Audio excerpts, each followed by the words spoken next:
갈라디아 1장 1절 5절입니다. 바울의 다른 서신들과 비교해 볼 때 갈라디아서 첫인사에 주목할 만한 두 가지 내용이 있습니다. 첫째, 바울은 자신의 사도됨을 사람들에게서 난 것도 아니요 사람으로 말미암은 것도 아니요 라는 말로 수식합니다.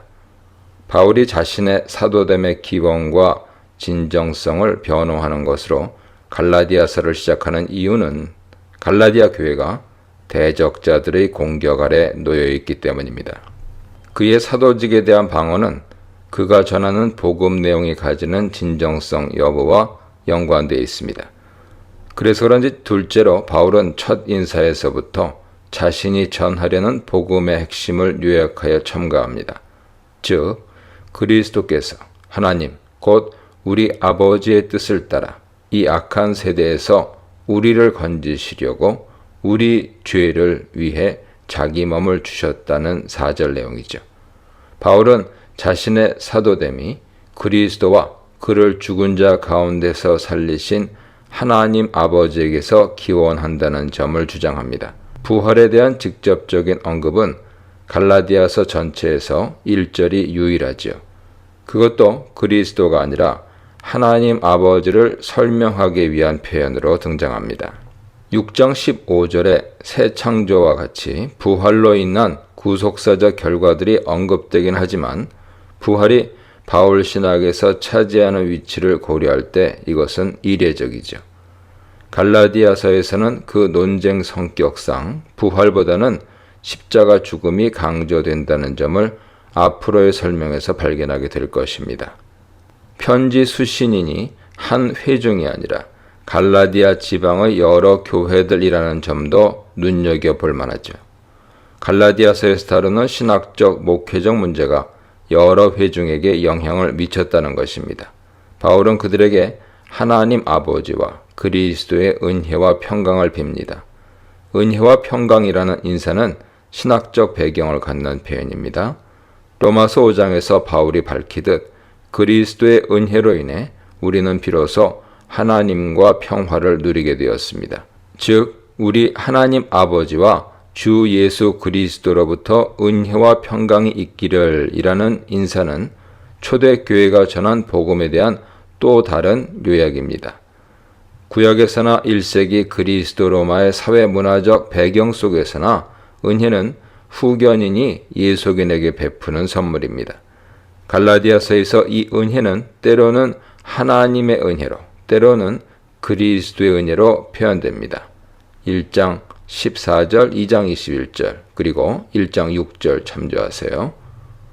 평화는 구약의 샬롬 이해를 배경으로 갖습니다.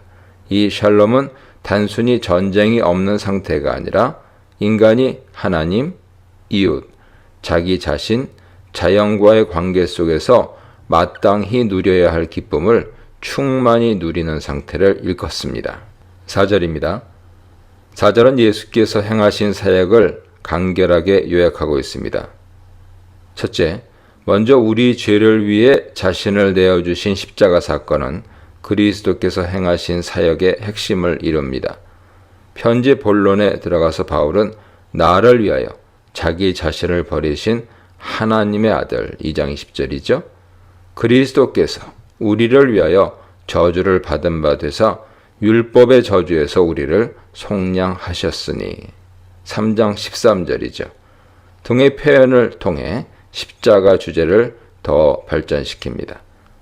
둘째, 십자가 사건은 이 악한 세대에서 우리를 건지시기 위함이었습니다.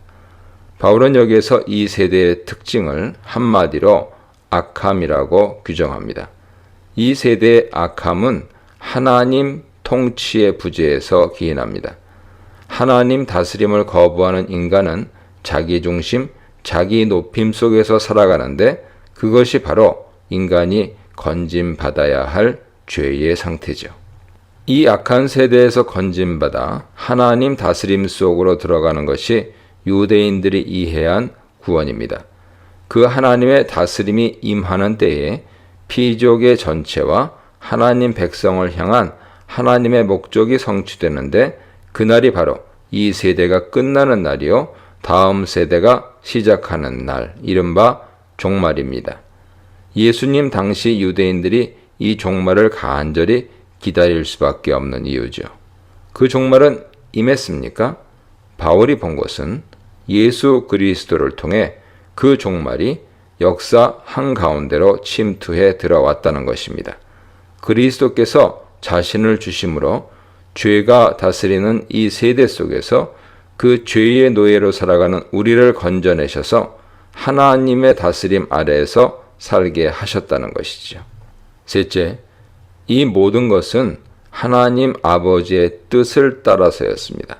그리스도의 관점에서 볼 때 그리스도의 희생은 하나님의 목적에 대한 그리스도의 순종 행위였습니다. 하나님 아버지 관점에서 볼 때 그리스도의 희생은 하나님의 계획과 섭리를 통해 이루어졌습니다. 아버지께 영광이 세세토록 있어야 하는 이유죠. 6절로 9절입니다. 다른 복음을 전하는 자들은 누굽니까? 그들이 전한 다른 복음 내용은 무엇입니까? 분명한 것은 이들도 자신이 이해하는 예수와 복음을 이방인들에게 전했다는 것입니다. 또 교란케 하는 자들의 복음을 듣고 갈라디아 성도들이 혼동하여 그들을 따라갈 만큼 그들 주장에 일리가 있었다는 사실이죠. 그러나 그것은 다른 복음입니다. 바울은 그들이 복음을 변질케 했다고 말합니다. 결국 그 다른 복음은 갈라디아 교인들로 하여금 그리스도의 은혜로 그들을 부르신 하나님을 떠나게 하는 결과를 낳았습니다. 다른 복음을 전하는 자들이 저주를 받아야 할 이유입니다. 우선 복음이라는 단어가 1장에서 되풀이되고 있다는 점에 유의하십시오. 헬라어 유앙겔리온은 그리스 로마 세계에서 황제 즉위, 황제 전쟁 승리, 황위를 이어받을 황세자의 탄생 등과 관련된 소식을 일컫는 단어였습니다. 이사야 52장 7절은 이 단어가 가지는 구약 배경을 설명해 줍니다. 좋은 소식은 평화와 구원의 소식으로 이는 곧 네 하나님이 통치하신다는 선포입니다. 두 가지 배경에서 공통되는 개념은 왕적인 다스림이죠. 그렇다면 그리스도의 복음이란 무엇을 말하는 것일까요? 그것은 그리스도를 통해 하나님의 다스림이 임했다는 선포와 그 선포가 가져온 결과들을 일컫는 말일 것입니다.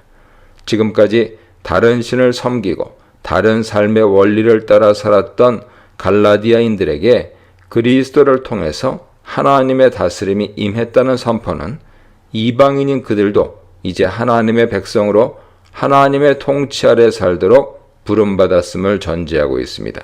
결국 그리스도를 통해 홀로 유일하신 한 분 하나님이 유대인과 이방인을 차별 없이 하나의 하나님 백성으로 모으셨음을 의미합니다.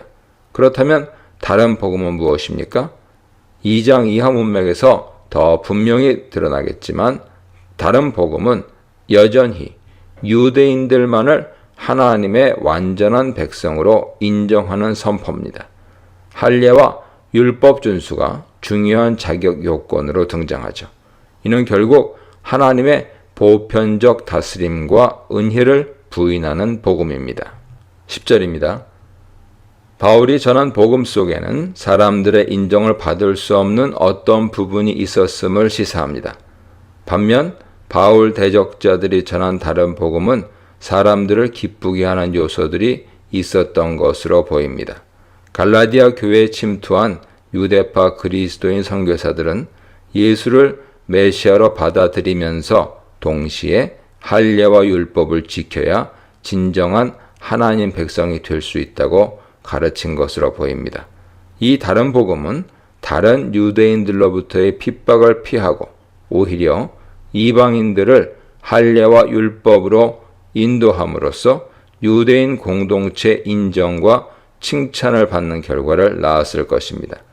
바울은 이 가르침을 사람을 기쁘게 하는 복음으로 규정하였습니다.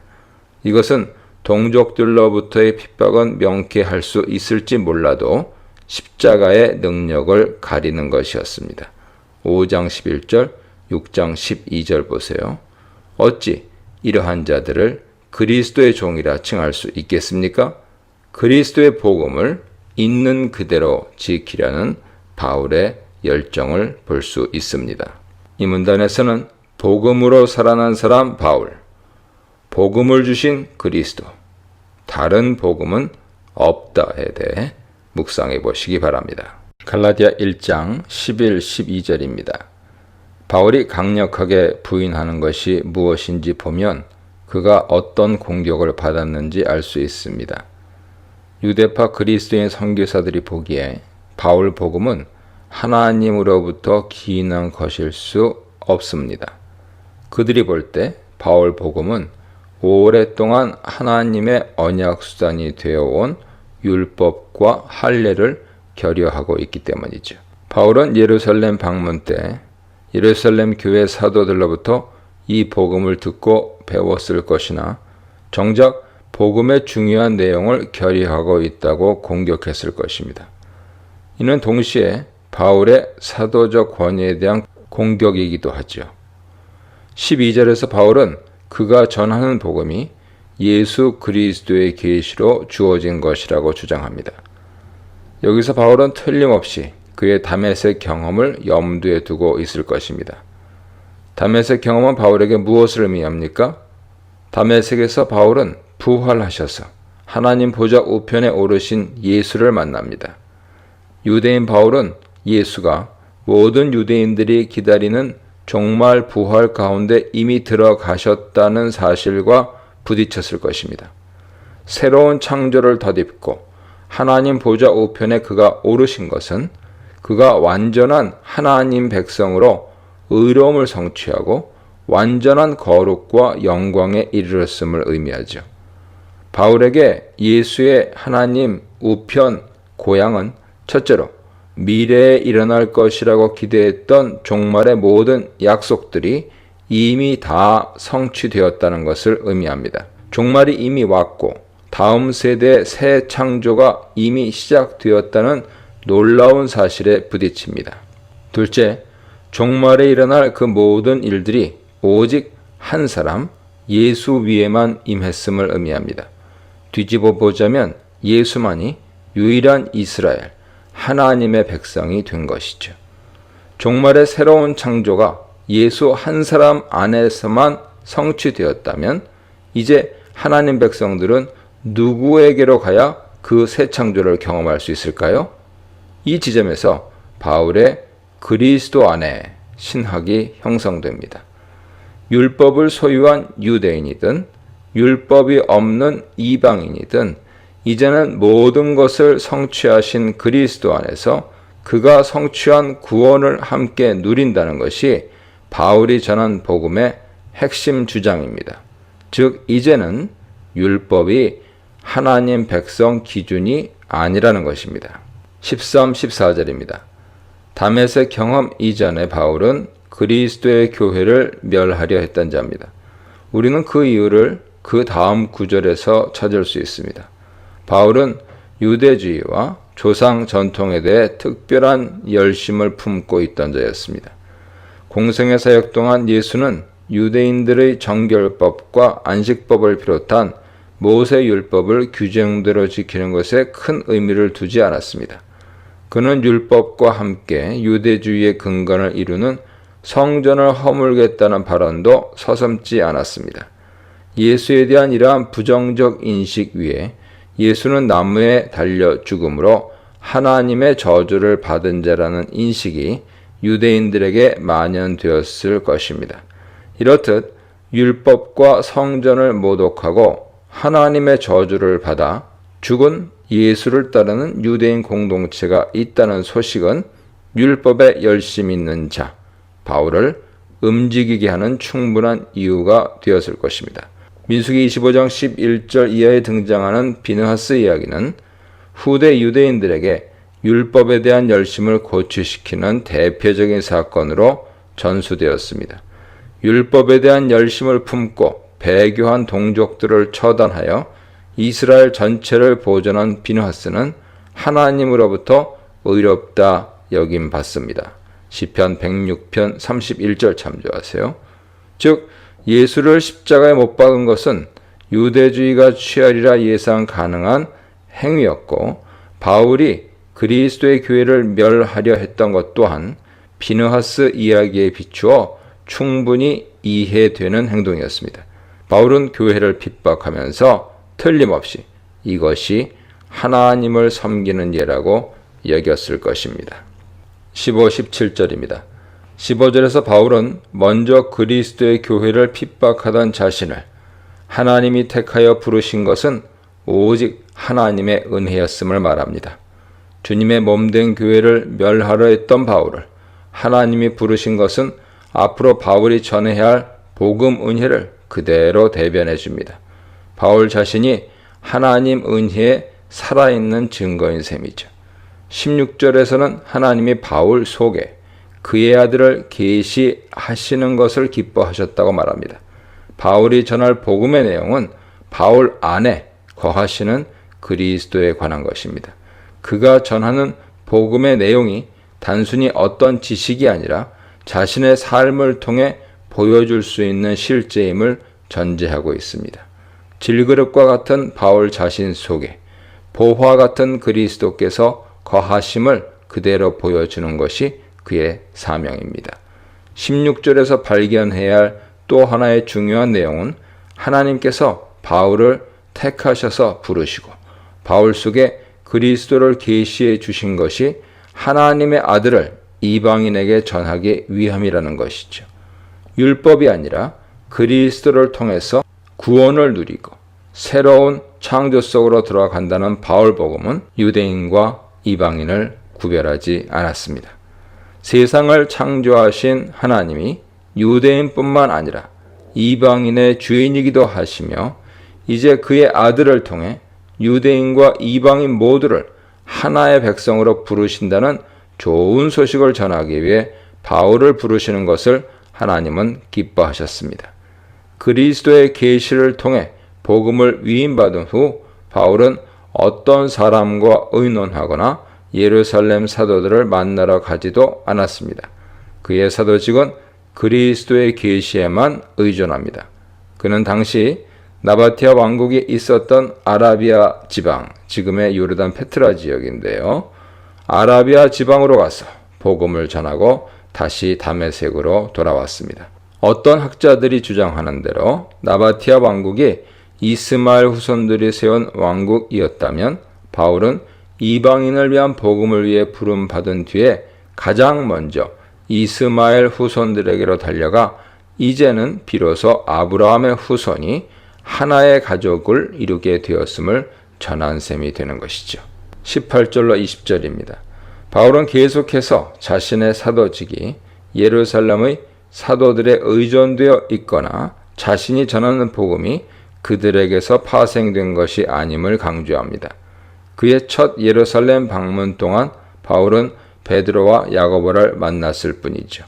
2장 11, 14절에서 볼 수 있듯이 오히려 당시 아직 그리스도의 복음에 대해서 성숙한 이해에 이르지 못한 것은 자신이 아니라 베드로와 야고보였음을 바울은 주장하고 싶었을 것입니다. 바울은 다메섹 경험을 시작으로 자신에게 주어진 그리스도 계시에 근거하여 복음을 이해하게 되었음을 갈라디아 교인들에게 알려주려 합니다. 21, 24절입니다. 수리아와 길리기아 지방은 바울이 1차 선교 여행을 떠나기 전에 사역했던 안디옥 지방과 다소 지방을 일컫는 것으로 보입니다. 사도행전 11장 25, 26절에 의하면 예루살렘에서 파송되어 안디옥에서 사역한 바나바가 다소에 있던 바울을 안디옥으로 데려와 동역합니다. 이 두 사람의 사역을 통해 처음으로 그리스도인이라는 명칭이 안디옥에서 사용되기 시작합니다. 유대 교회들이 얼굴로 알지 못했던 바울 사역을 긍정적으로 여기고 그를 통해 하나님께 영광을 돌리게 된 것은 예루살렘에서 온 바나바의 선한 영향력 때문이었는지 모릅니다. 바울은 자신에 대한 유대 교회의 평가를 소개함으로써 자신의 사역과 복음 내용이 신뢰할 만한 것임을 암시합니다. 이 문단에서는 예수님 계시로 주신 복음, 복음의 회방꾼을 살린 복음, 복음을 위해 살게 한 복음에 대해 묵상해 보시기 바랍니다. 갈라디아 2장 1, 2절입니다. 회심 후 바울은 3년 만에 예루살렘을 처음 방문하고 14년 후에 다시 방문했습니다. 본문이 사도행전 11장의 기근 방문 때라고 가정해 보겠습니다. 바울 회심 후 주 30일, 32년 2차 방문이 44, 45년 어간이었음을 고려해 볼 때 1절에서 바울이 말하는 14년 후는 1차 예루살렘 방문 때부터 14년 후가 아니라 회심으로부터 계산된 14년 후라고 하는 점을 추론할 수 있죠. 바나바 등과 안디옥에서 이미 헬라인을 대상으로 복음을 전하고 있던 바울은 바나바와 함께 헬라인 디도를 데리고 두 번째로 예루살렘을 방문합니다. 2절에서 계시를 따라 올라갔다는 내용은 기근 방문 전에 아가보가 천하의 기근이 들 것이라 예언한 내용을 일컫는 것으로 보입니다. 바울은 이 방문을 통해 안디옥 등지에서 이방인들에게 전하던 복음을 유력한 자들 앞에서 제시하는 기회로 삼습니다. 즉 이방인들이 유대인들의 할례와 율법을 준수하지 않고도 그리스도를 믿는 믿음을 통해서 하나님의 백성이 될 수 있다는 내용입니다. 이렇게 한 이유가 그의 선교 노력이 헛되지 않게 하려는 것이라는 바울의 말은 이미 예루살렘 교회에도 바울 복음에 대한 의문이 있었음을 암시하고 있습니다. 3절로 5절입니다. 바울 복음에 대한 예루살렘 사도들의 인정은 헬라인 디도에게 할례를 강요하지 않는 행동으로 표현됩니다. 그러나 4, 5절에서 디도를 대동한 두 번째 예루살렘 방문 기간 동안 바울 복음에 대한 아무런 도전이 없었던 것은 아니었음을 말해줍니다. 바울은 예루살렘 교회 내부에도 그리스도를 믿고 하나님께로 돌아오는 이방인들에게 할례를 부과해야 한다고 주장하는 부류가 있었고 그들과 모종의 충돌이 있었음을 암시하고 있습니다. 거짓 형제들로 표현된 이들은 갈라디아 교회들에 들어온 바울 대적자들과 유사한 주장을 펼쳤을 것입니다. 결과적으로 사도들이 바울의 복음을 인정한 것에서 알 수 있듯이 당시 예루살렘 교회에는 하나님 백성이 누구인가 라는 질문에 대하여 다양한 입장이 공존했던 것으로 보입니다.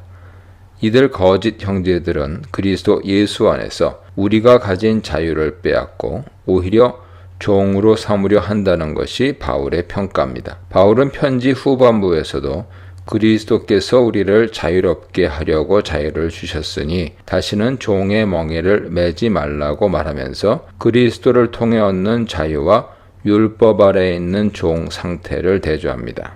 여기서 자유는 1차적으로 유대인의 율법과 할례 의무로부터 벗어나는 상황을 말하죠. 그러나 그것은 바울이 5장 13절 이하에서 자세하게 설명하는 대로 방종에 이르는 자유가 아닙니다. 당시 그리스 로마의 지적 전통 속에서 자유는 신의 궁극적인 진리를 따라 사는 상태를, 종됨은 지역적인 규례에 얽매여 사는 상태를 일컫는 철학 용어였습니다.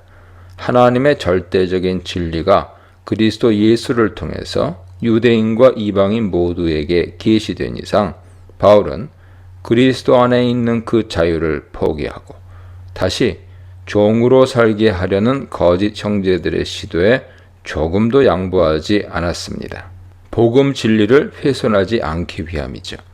믿는 이들을 자유케 하는 그 복음이라는 진리는 예수 그리스도를 통해 궁극적으로 계시된 창조주 하나님의 섭리로 유대인과 이방인 모두에게 동일하게 하나님의 은혜를 선포하고 하나님의 보편적인 다스림에 순종을 요구합니다. 그렇다면 거짓 형제들은 왜 할례를 요구했을까요? 갈라디아 교회들에 침입한 유대파 그리스도인 선교사들에게도 동일하게 적용되는 질문입니다. 한마디로 할례는 아브라함 자손이 되기 위해 필수적인 유대인들의 종교 예식이죠. 하나님은 창세기 17장 10절에서 아브라함 집안의 모든 남자에게 할례를 명하면서 이것이 나와 너희와 너희 후손 사이에 있는 지킬 내 언약이라고 말합니다. 그리고 할례를 받지 아니한 남자는 이 언약을 배반한 자로 백성 중에서 끊어질 것이라고 말합니다.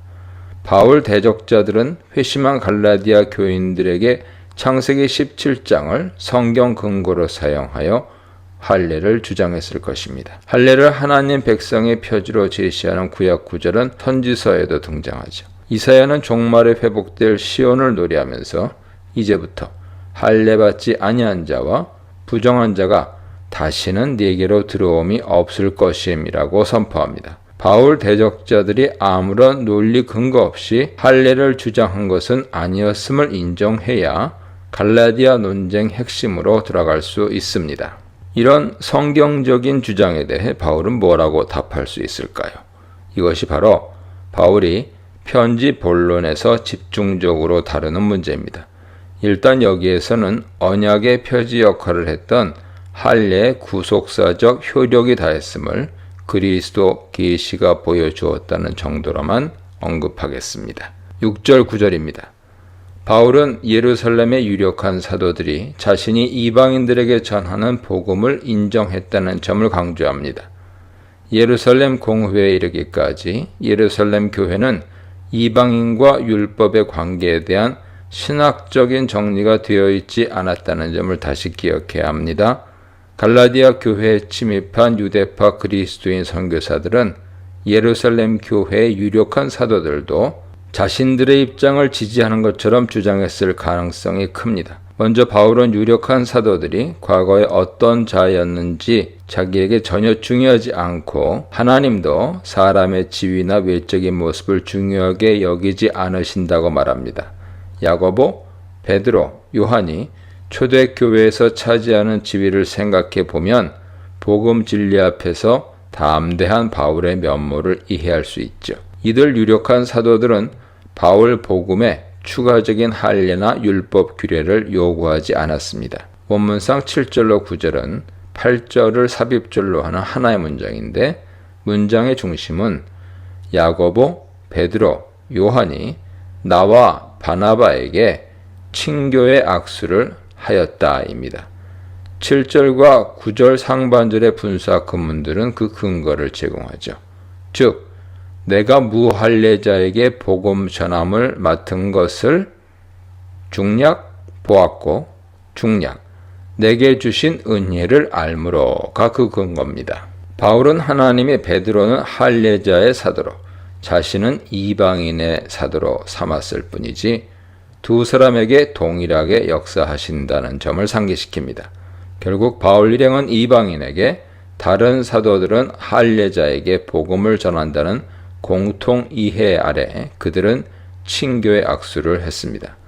물론 초대교회 선교사역이 확장되면서 이러한 선교 대상자의 구분은 점점 희미해졌죠.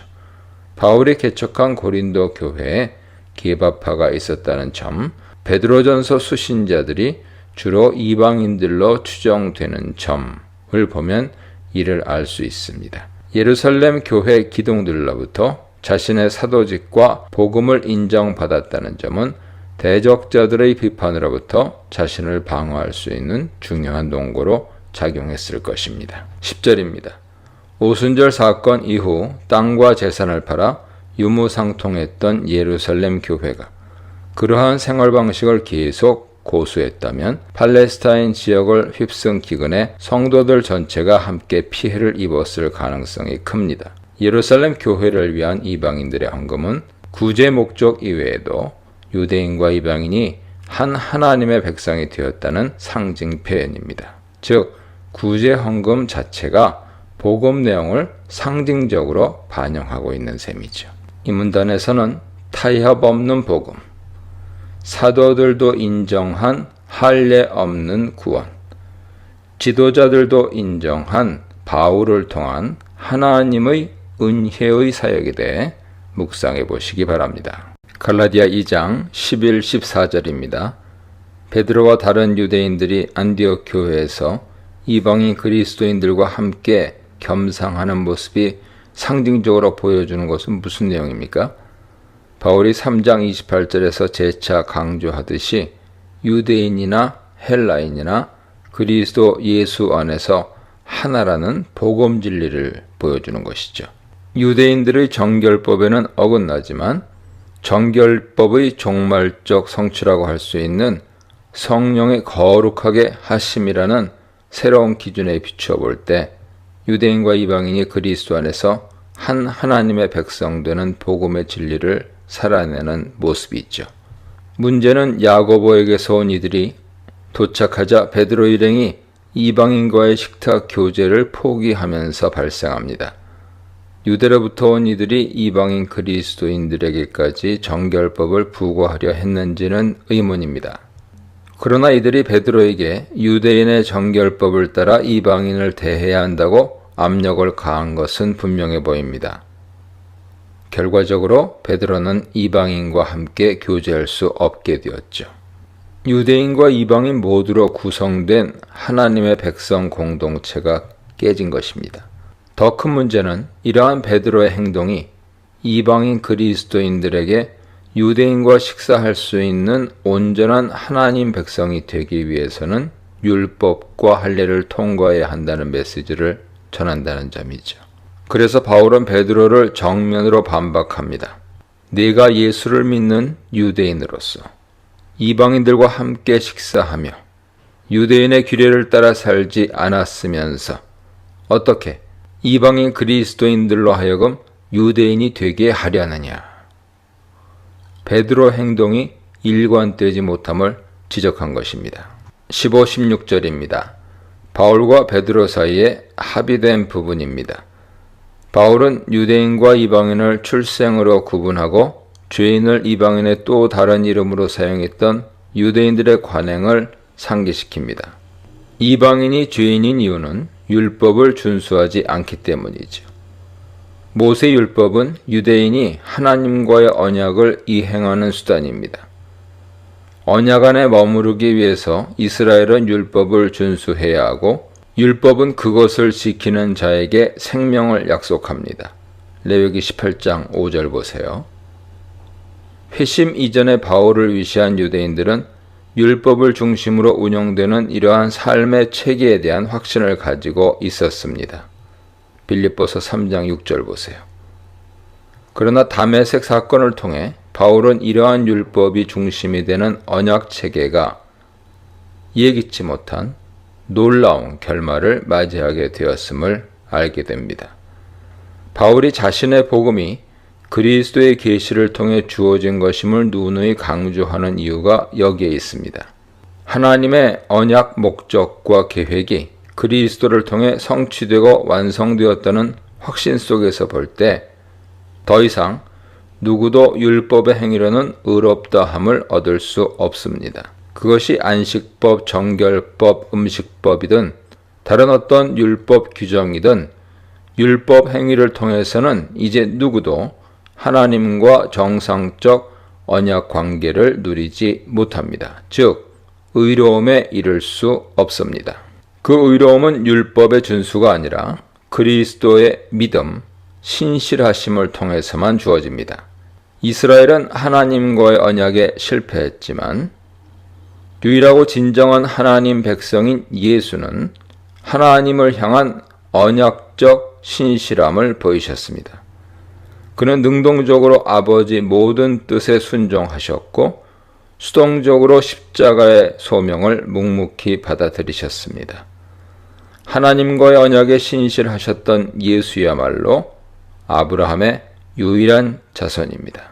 그의 신실함을 보시고 하나님은 아브라함에게 약속된 모든 언약의 복과 생명, 의로움을 그에게 부어주셨습니다.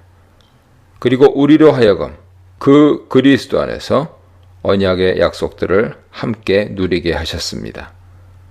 그러므로 사람이 의롭게 되는 것은 오직 예수 그리스도의 객관적인 사역에만 근거합니다. 그리스도에 대한 우리의 믿음 이전에 그리스도께서 보이신 언약 신실함이 먼저입니다. 즉, 그리스도에 대한 우리의 믿음은 그리스도의 믿음, 신실함에 근거해 있습니다. 그래서 바울은 16절에서 그리스도의 믿음, 신실함을 통해 의롭다함 받는 것을 알고 우리도 그리스도 예수를 믿나니 라고 말합니다. 17, 18절입니다. 바울은 베드로 행동이 대변하는 주장들을 반박합니다. 바울은 그리스도와의 연합 신학을 염두에 두고 우리가 그리스도 안에서 의롭게 된다고 말합니다. 이제 의로움을 얻기 위해 유대인의 율법으로 돌아갈 필요가 없습니다. 그리스도 안에서 의롭게 되려 하다가 죄인으로 드러난다는 말의 의미는 무엇일까요? 이는 안디옥 교회에서 베드로가 처한 상황에 해당합니다. 그는 그리스도 안에서 유대인과 이방인 모두에게 주어지는 의로움을 장려하다가 돌연 정결법을 어겨 죄인이 된 자신을 발견한 것이죠. 그렇다면 이것은 율법으로부터 자유한 의로움을 주시는 그리스도의 책임이 아닌가요? 절대 그럴 수 없습니다. 18절에서 바울은 수사적인 나를 동원해서 다시 베드로의 딜레마를 묘사합니다. 베드로가 이미 헐어버린 유대인의 정결법을 다시 세운다면 그것은 스스로 범법자로 만드는 것입니다. 19, 21절입니다. 19, 20절을 통해 바울은 안디옥에서의 베드로와 갈라디아 교회에 들어온 대적자들을 결정적으로 반박합니다. 바울은 내가 율법으로 말미암아 율법에 대하여 죽었다고 말하죠. 율법에 대하여 죽었다는 표현은 더 이상 율법의 요구와 상관이 없다는 의미입니다. 그렇다면 율법으로 말미암아 죽었다는 것은 무엇입니까? 이 구절 해석 열쇠는 20절에 있습니다. 바울은 그리스도와 함께 십자가에 못 박혔다 말합니다. 이 표현은 그리스도와의 연합을 표현하기 위해 바울이 자주 사용하는 표현이죠. 즉 율법으로 말미암아 율법에 대해 죽은 것은 바울이 아니라 그리스도였습니다. 3장 13절에 나오지만 그리스도는 율법이 규정하는 특수한 형태의 죽음, 나무에 달리는 죽음을 당하셨습니다. 그리고 율법의 저주를 받았습니다. 이는 그리스도께서 율법이 규정하는 하나님 백성의 범위 밖으로 쫓겨났음을 의미합니다. 그런데 바로 그 그리스도가 유일한 하나님의 백성, 아브라함의 자손으로 판명났습니다. 따라서 십자가는 율법이 더 이상 하나님 백성의 기준이 아니라는 것을 보여주는 계시적인 사건입니다. 그 그리스도 안에 있기 때문에 바울 역시 율법으로 말미암아 율법에 대하여 죽은 셈입니다. 그렇다면 율법으로부터 자유한 이 삶은 아무런 제약이 없는 삶입니까? 20절은 갈라디아서 전체 주제 구절에 해당합니다. 바울은 율법 준수보다 더 강력한 새로운 윤리적인 동기, 삶의 목표가 있음을 강조합니다. 즉, 내 안에 그리스도가 사시는 것이죠. 나를 사랑하사 나를 위해 자기 몸을 버리신 하나님 아들의 피스티스, 즉 그의 믿음, 신실하심을 나도 살아가는 것입니다. 성령의 역사하심을 따라 그리스도의 믿음, 신실하심을 지금 여기에서 닮아가는 것입니다. 바울의 대적자들은 오히려 바울이 하나님의 은혜를 폐하려 한다고 공격했을 것입니다. 그들에게 하나님 은혜의 최고 표현이 율법이기 때문입니다. 이는 하나님에 대한 오해죠. 의롭게 하시는 하나님 은혜는 그리스도의 십자가를 통해 폭발적으로 계시되었습니다. 그리스도의 십자가를 통해서만 얻을 수 있는 그 의로움과 은혜를 율법을 통해서도 얻을 수 있다면 그리스도는 과연 헛되이 죽으신 셈이 되고 말죠. 이 문단에서는 외식이 아니라 복음 진리다. 율법 행위가 아니라 예수 그리스도의 믿음이다. 내가 아니라 그리스도가 하신다에 대해 묵상해 보시기 바랍니다. 갈라디아 3장입니다. 1절 2장 마지막에서 바울은 그리스도의 십자가 죽음을 통해서만 주어지는 의로움이 율법을 통해서도 주어진다면 십자가가 헛되다고 결론 내렸습니다. 부활에 대해서는 단 한 번만, 그것도 하나님 아버지를 묘사하면서 언급한 바울은 십자가를 거듭 강조합니다. 2장 20절, 3장 1절, 3장 13절, 5장 11절, 6장 12절, 6장 14절 보세요. 여기에서도 바울은 갈라디아 교인들이 십자가의 의미를 붙잡기만 했어도 꾀임당하지 않았을 것이라며 답답해합니다. 헬라어 완료 분사 용법을 통해 바울은 그리스도가 십자가에 못 박히셨고 그 효력이 지금도 유효하다는 것이 명백히 나타났음을 강변합니다. 갈라디아서에서 십자가 죽음은 우리를 향하신 그리스도의 대속 의미를 넘어서 율법의 기능에 대한 중요한 계시를 전해주는 도구입니다. 즉 십자가를 보면 율법의 진정한 기능을 알 수 있다는 것이죠. 할례와 율법은 하나님 백성의 자격과 아무 연관이 없다는 것이 바울의 가장 중요한 논점인 만큼 바울은 여러 증거들을 통해 본격적으로 이를 뒷받침합니다. 2절, 5절입니다. 바울이 자신의 주장을 뒷받침하기 위해 가장 먼저 언급하는 증거는 갈라디아 교인들의 성령에 대한 경험입니다. 구약 성경은 성령의 임재가 마지막 때에 하나님 백성에게 실현될 중요한 종말의 약속이라는 점을 강조합니다. 요엘 2장 28절 이하, 에스겔 36장 27절, 예레미야 31장 31절 이하 보세요. 갈라디아에서 바울도 아브라함의 자손이 받을 복을 말하면서 그것을 성령의 약속과 동일시합니다.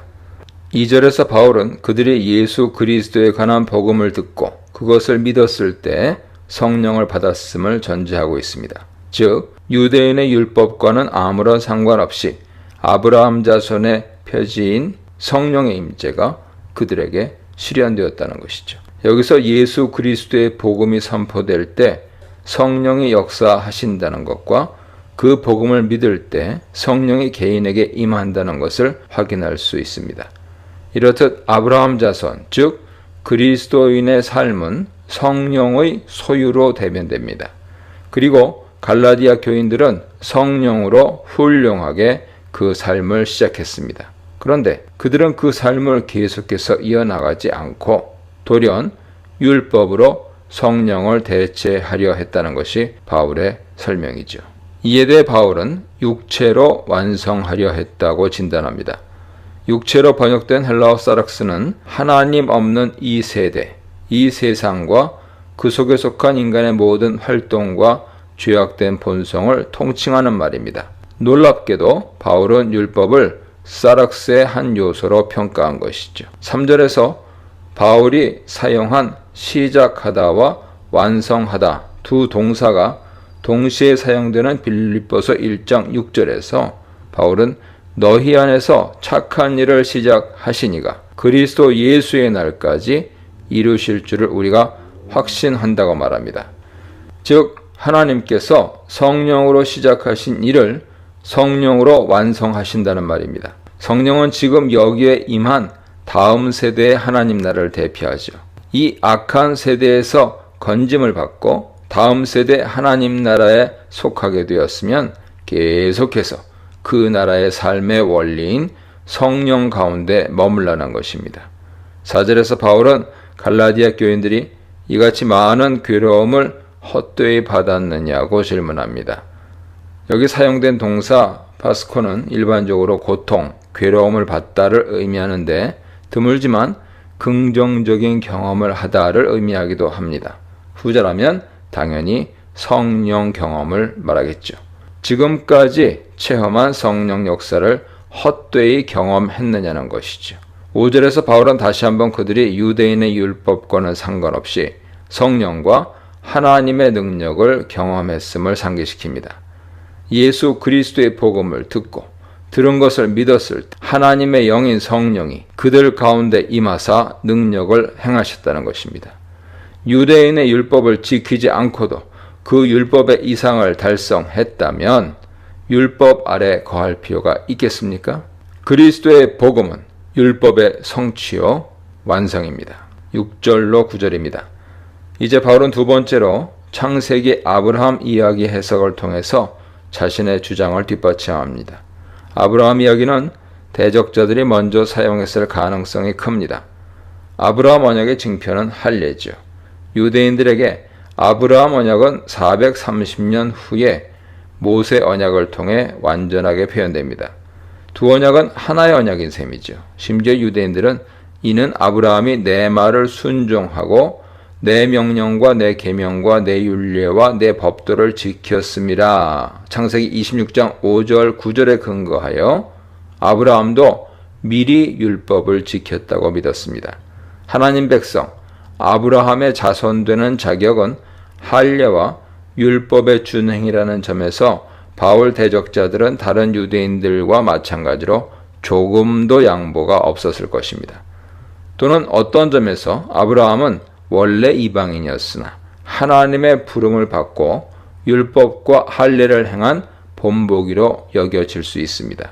대적자들의 논리는 이랍니다.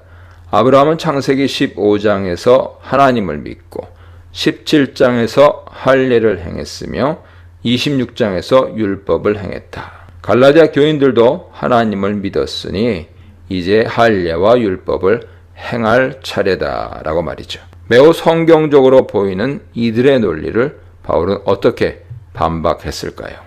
아브라함 이야기에 접근하는 바울의 논리를 이해하기 위해서는 두 가지를 고려해야 합니다. 첫째, 바울의 아브라함 이야기 사용이 대적자들의 사용에 대한 대응, 리스판스란 점이죠. 창세기에 대한 빈틈없는 주해가 아니란 말입니다. 둘째, 바울은 아브라함 이야기를 창세기 자체의 문맥에서 이해하는 것이 아니라 구속사의 성취와 완성이라는 문맥, 더 큰 그림에서 새롭게 접근합니다. 즉, 다른 해석학적 중고점에서 출발한다는 말입니다. 앞에서도 언급했듯이 다메섹 체험을 통해 바울은 예수 그리스도가 아브라함 자손에게 약속된 구원을 이미 성취했다는 확신에 이르렀습니다. 3장 16절에 있듯이 그리스도만이 아브라함의 유일한 씨앗 자손입니다. 이제는 믿음과 성령을 통해 그리스도 안에 있는 이들이 아브라함 자손입니다. 바울은 이 확신 속에서 다시 아브라함 이야기를 읽습니다.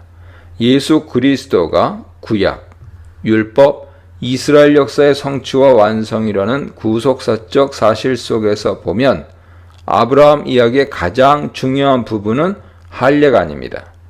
아브라함 이야기의 핵심은 믿음이 됩니다. 창세기 15장 6절이 가장 중요한 구절이죠. 아브라함도 믿음을 통해 의롭다함 받았고 믿음으로 말미암은 자들이 아브라함의 자손들입니다. 그렇기 때문에 바울 주장은 창세기에 대한 객관적인 주해 결과가 아닙니다. 창세기 15장 6절이 아브라함 이야기에서 가장 중요한 부분이 아니라 창세기 17장의 할례나 22장의 이삭 번제 사건이 더 중요한 부분일 수 있다는 대적자들의 예상 가능한 공격을 반박하지 않습니다. 바울 주장은 예수가 과연 아브라함 이야기와 구약의 성취일 때만 참인 주장입니다. 예수라는 존재가 바울의 성경 해석학을 완전히 바꿔놓은 것이죠. 문제의 핵심은 예수가 과연 누구냐는 문제입니다. 우리가 그를 구약과 구속사의 성취자로 받을 것이냐의 문제입니다. 과연 예수가 그러한 분이라면 아브라함의 자손은 예수 그리고 하나님에 대한 믿음이 있는 자죠. 유대인과 이방인이 차별 없이 예수에 대한 믿음을 통해서 의로움을 얻는다는 것이 곧 복음입니다. 그리고 갈라디아 교인들이 그 복음의 열매입니다. 갈라디아 교인들은 이방인이 네 안에서 복을 받으리라 라고 하나님이 아브라함에게 미리 전하신 복음이 성취되었다는 증거입니다. 그러므로 유대인이든 이방인이든 믿음이 있는 자들은 아브라함과 함께 그의 복에 참여합니다.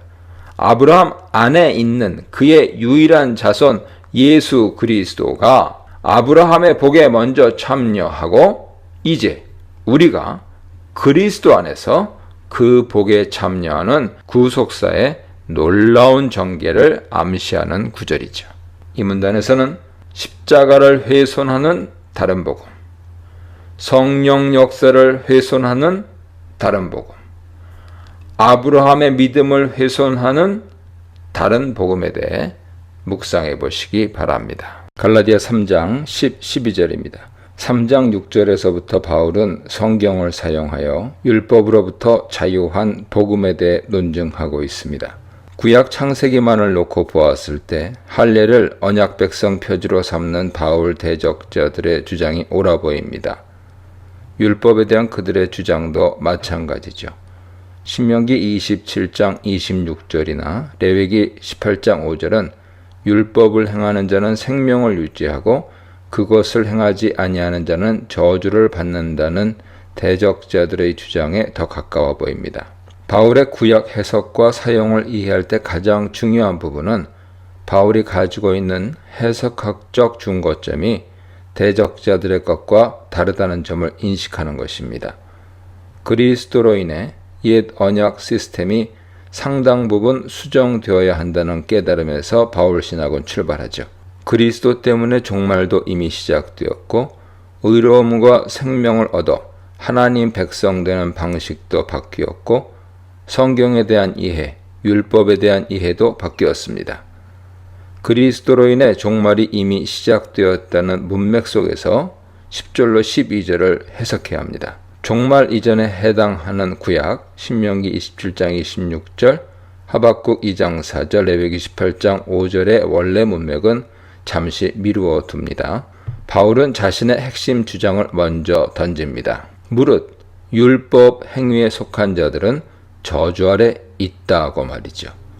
이 말은 율법 준수가 중심인 옛 세상에 속해 있고 그것에 의지하는 자들은 저주 아래 있다는 의미입니다. 왜 그럴까요? 그것은 하나님께서 종말의 생명과 의로움을 그리스도를 통해서 그리스도 안에만 부어주셨기 때문입니다. 이제 누구라도 그 그리스도 안에 거해야만 그에게 의지할 때만 생명과 의로움을 얻을 수 있습니다. 그러나 10절에 인용된 신명기 27장 26절은 오히려 저주를 피하기 위해서 율법 준수의 필요성을 말하고 있지 않습니까? 그래서 10절 상반절과 하반절이 서로 모순되어 보이지 않습니까? 바울은 3장 1절로 5절에서 이미 종말 상징인 성령이 갈라디아 교인들에게 임했음을 강조했습니다. 갈라디아서 전체를 통한 바울의 핵심 질문 가운데 하나가 이것입니다.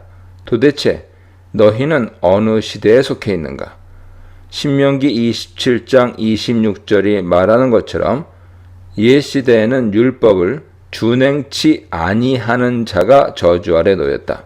그러나 새 창조 시대에는 율법을 지키지 않는 자와 함께 율법을 지키는 자도 저주 아래 놓일 수밖에 없다 말이죠. 11절이 말하는 것처럼 새 시대 속에서는 하나님 앞에서 아무도 율법을 통해 의롭게 될 수 없다는 것이 분명히 나타났기 때문입니다. 여기서 하박국 2장 4절이 등장합니다. 이제 하나님의 백성, 곧 의인은 율법이 아니라 믿음으로 사는 것이 종말의 새로운 삶의 원리라는 것이죠. 12절에서 바울은 다시 한번 율법을 새로운 시대의 삶에서 배제시킵니다. 율법은 믿음, 그리고 이 믿음이 중심이 되는 새 시대의 삶에서 난 것이 아닙니다. 만약 그래도 율법에 속하여 그것을 지키기를 원하는 자는 그 가운데 옛세상 율법의 저주 가운데서 살게 하라는 것이죠. 이것이 레위기 18장 5절을 사용한 바울의 수사적인 의도일 것입니다. 이러보건대 이 단락에서 바울은 새로운 창조에 속한 사람이 여전히 유대인의 외형적 율법을 그대로 지키면서 살 수 있는가 하는 질문을 던진 것이죠. 13, 14절입니다. 그렇다면 이러한 결정적 변화를 불러온 새 세대의 도래가 가능하게 된 원인은 무엇입니까? 그리고 하나님은 아무런 목적도 없이 율법을 주셨다가 거두어 가셨습니까? 13, 14절에서 바울은 둘째 질문에 대해서는 암시적으로 첫째 질문에 대해서는 집중적으로 다룹니다. 한마디로 새로운 시대의 도래는 그리스도 십자가 죽음과 그 결과로 모든 민족에게 주어진 성령의 선물과 함께 시작되었습니다. 교란케 하는 자들은 율법이라는 옛 언약 속 은혜 수단과 그리스도라는 새 언약 속 은혜 수단을 모두 취하라고 권했습니다. 구약 성경 속에서 메시아와 율법은 서로 배타적이지 않죠. 그러나 바울은 그리스도와 율법 가운데 하나를 택하라고 역설합니다. 지나간 2장 21절 그리고 3장 21절 5장 2절 이하 보세요. 그 결정적 이유를 십자가 죽음에서 찾습니다. 바울에게 십자가 죽음은 율법이 규정하는 매우 독특한 형태의 죽음, 즉 나무에 달려 죽는 죽음입니다. 바울은 예수의 죽음을 신명기 21장 22, 23절에 규정된 죽음으로 읽습니다. 즉 율법이 구체적으로 규정한 가장 엄중한 형태의 죽음을 당하면서 율법을 통해 하나님의 저주를 받으셨다는 사실이죠. 이것이 2장 19절로 20절 상반절에서 바울이 암시한 그리스도가 율법을 통하여 죽었다의 구체적인 의미입니다. 예수는 과연 하나님의 저주를 받으셨나요? 그렇지 않다면 우리를 향한 저주가 그대로 남아있을 것입니다. 저주는 10절로 12절에서부터 계속 이어지는 주제입니다. 율법과 함께 살았던 유대인이든 율법 없이 살았던 이방인이든 죄의 결과인 저주를 피할 수 있는 자는 없습니다. 그러나 예수께서 이 악한 세대에서 우리를 건지시려고 우리 죄를 위해 자기 몸을 주셨습니다. 14절은 그리스도의 십자가 죽음의 결과를 설명합니다. 그리스도는 우리를 이 세대에서 건지셔서 다음 세대의 새로운 창조에 속하게 해주셨습니다. 다음 세대 복의 상징인 성령의 인치심을 받게 하셨습니다. 이것은 유대인과 이방인 모두에게 동일하게 주어진 복으로 아브라함의 복이 이방인에게도 주어졌음을 대변합니다. 15, 18절입니다. 6절로 14절 단락 전체가 성경을 사용한 논증 단락에 해당한다면 15, 18절은 사회적 관습에 기반한 논증 단락입니다. 15절 서두에서 바울은 사람의 관례를 따라 설명하자면 이라는 말로 시작합니다. 헬라어 디아테케 하는 말은 언약이라는 의미보다 더 흔하게 유언이라는 의미로 쓰였습니다. 유언이야말로 한 번 작성되고 작성자가 사망하면 누구나 폐하거나 더할 수 없습니다. 사람 사이의 언약이라 번역하더라도 함부로 변경할 수 없다는 핵심을 전달하는 데는 어려움이 없습니다. 문제는 그 언약이 약속하는 내용이 무엇이냐는 것이죠. 16절이 이를 다룹니다. 하나님은 아브라함과 그 자손, 씨앗에게 언약을 통해 약속하셨는데 자손들에게가 아니라 한 사람의 자손에게만 약속하셨다는 것이죠. 여기서 바울은 창세기 12장 7절, 13장 15절, 24장 7절이 공통적으로 전하는 하나님의 약속, 내가 이 땅을 네 자손에게 주리라를 염두에 두고 있습니다. 자손이라는 단어는 집합명사이기 때문에 단수로 쓰여도 복수의 의미를 내포합니다. 현대인 눈에는 이상하게 보이는 해석 방법이겠지만 자손이라는 단어가 단수인 점을 최대한 활용하여 한 사람의 자손을 도출해내는 이 바울 읽기는 1세기 사람들에게는 가능했던 일종의 미드라시 해석 방법입니다. 그가 단언하는 것은 아브라함의 유일한 자손이 그리스도라는 점이죠. 즉 하나님의 약속은 처음부터 아브라함과 그의 유일한 자손 그리스도에게 주어진 것이라는 말입니다. 여기서도 바울은 그리스도가 아브라함 이야기에 성취라는 종말론적 확신을 해석의 중거점으로 삼고 거기서부터 아브라함 이야기에 접근합니다. 아브라함에게 약속한 모든 복이 그리스도에게 주어진 종말의 현실을 보고서야 하나님이 주신 약속의 비밀을 알게 되었습니다. 15절에서 사회적 관습에 빗대어 설명한 대로 바울은 언약 당사자가 아브라함과 그리스도라는 사실은 이미 제정된 것이므로 변경할 수 없다는 점을 17절에서 논증합니다. 18절은 이를 다시 확인하죠. 율법은 약속과 상관이 없습니다. 아브라함과 그 자손이 받을 유업은 약속을 통해 주신 것입니다. 누가 아브라함의 자손입니까? 15, 18절 단락은 그리스도가 유일한 자손 되셨음을 말합니다. 이 문단에서는 처음부터 율법이 아니라 믿음이었다. 그리스도는 율법의 저주에서 우리를 구원하셨다. 아브라함의 주신 약속이 그리스도에게서 성취되었다에 대해 묵상해 보시기 바랍니다. 갈라디아 3장 19, 22절입니다. 바울은 이 단락에서 하나님이 율법을 주신 목적에 대해 여러 명제들을 쏟아냅니다. 첫째, 바울은 율법이 구속사가 진행되는 중 어떤 특별한 목적을 위해, 즉 범법함 때문에 더해졌다고 말합니다. 범법함 때문에 라는 번역은 범죄하였다는 것을 알도록, 범죄함에서 돌이키도록 이라는 율법의 일반 기능을 내포하는 표현으로 볼 수 있습니다. 전치사 카린의 다른 의미를 따라 범법함을 위해서라고도 번역할 수 있습니다. 이 경우 놀랍게도 결과적이긴 하지만 율법이 오히려 범법함을 증가시키기 위해 더해졌음을 의미할 수도 있습니다. 바울은 로마서 5장 29절에서 율법이 들어온 것은 범죄를 더하게 하려 함이라 라고 말합니다. 바울은 아마도 그리스도의 속죄 사역으로 우리를 인도해주는 율법 기능을 강조하고 있는 듯합니다.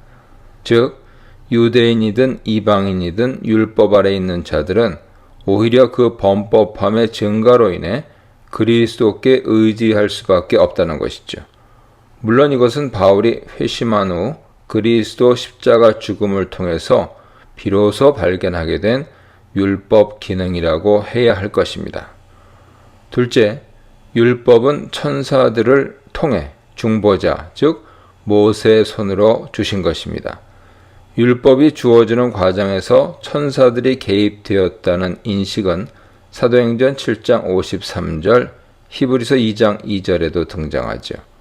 하나님 아들이신 그리스도가 아니라 천사들을 통해 율법이 주어졌다는 것은 4장 1절로 3절, 8절로 11절 문맥에서 율법이 지니는 한계를 설명하는 하나의 방편입니다. 셋째, 율법은 약속하신 자손이 오시기까지만 허락되었습니다.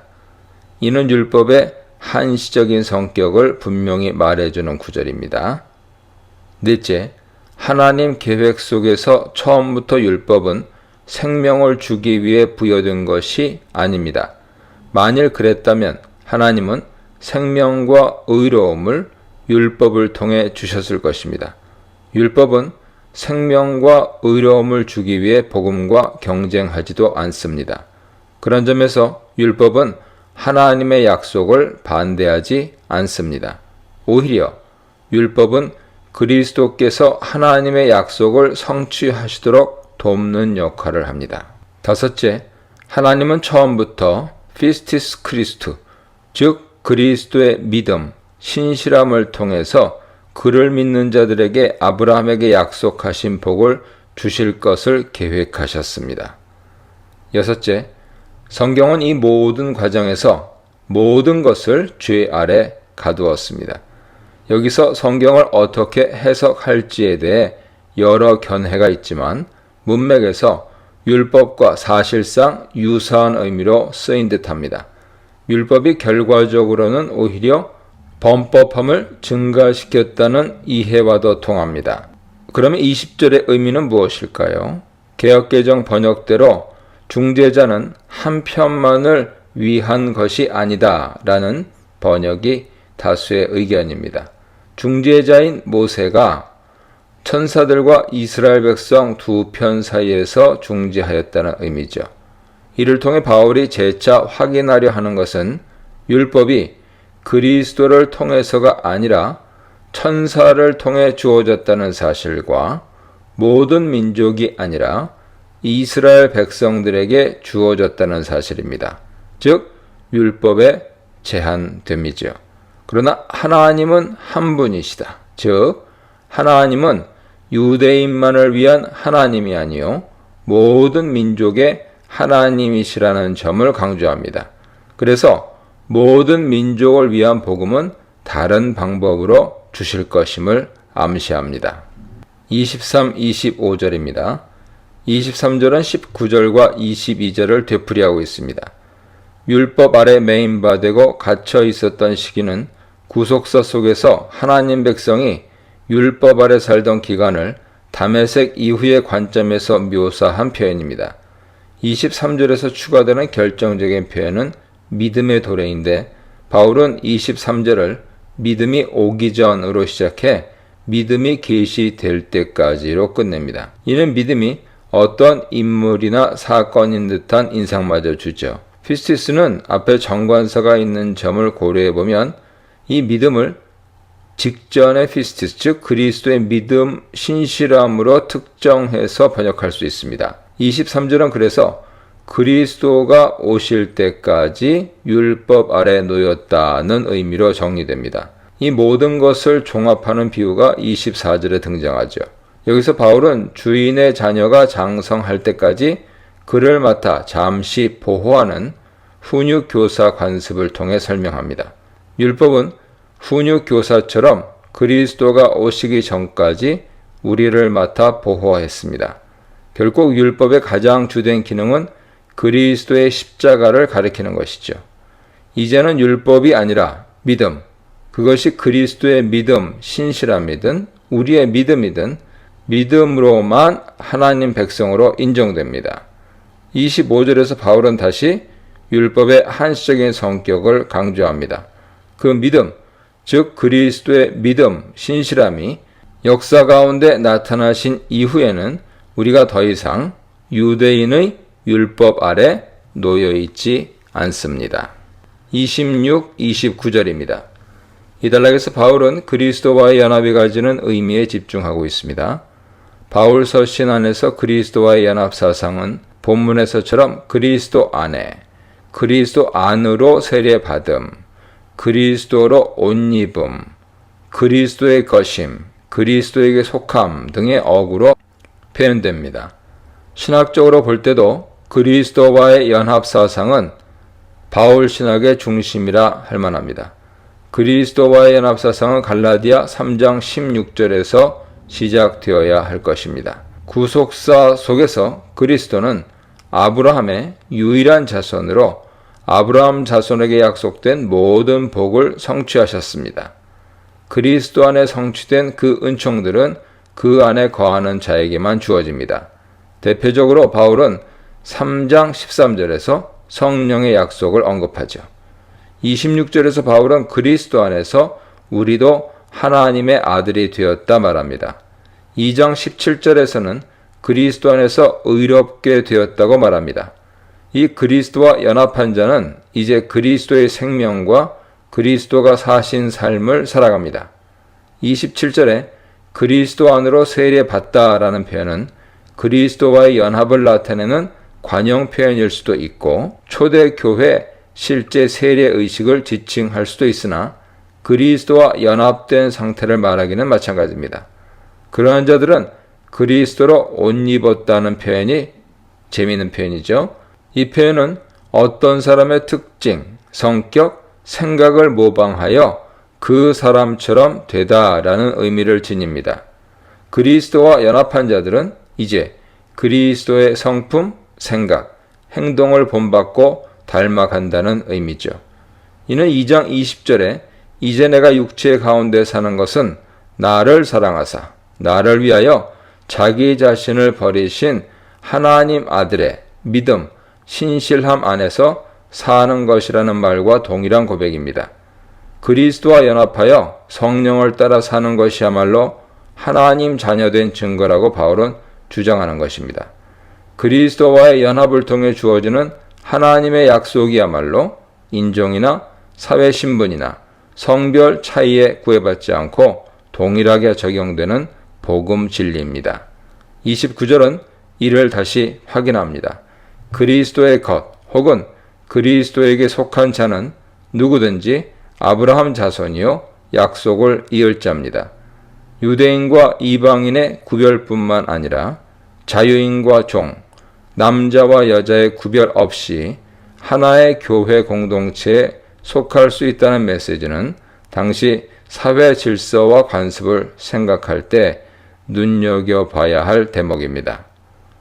이 문단에서는 죄를 죄로 정한 율법, 몽학 선생 역할을 한 율법, 다 하나가 되게 한 그리스도의 믿음에 대해 묵상해 보시기 바랍니다.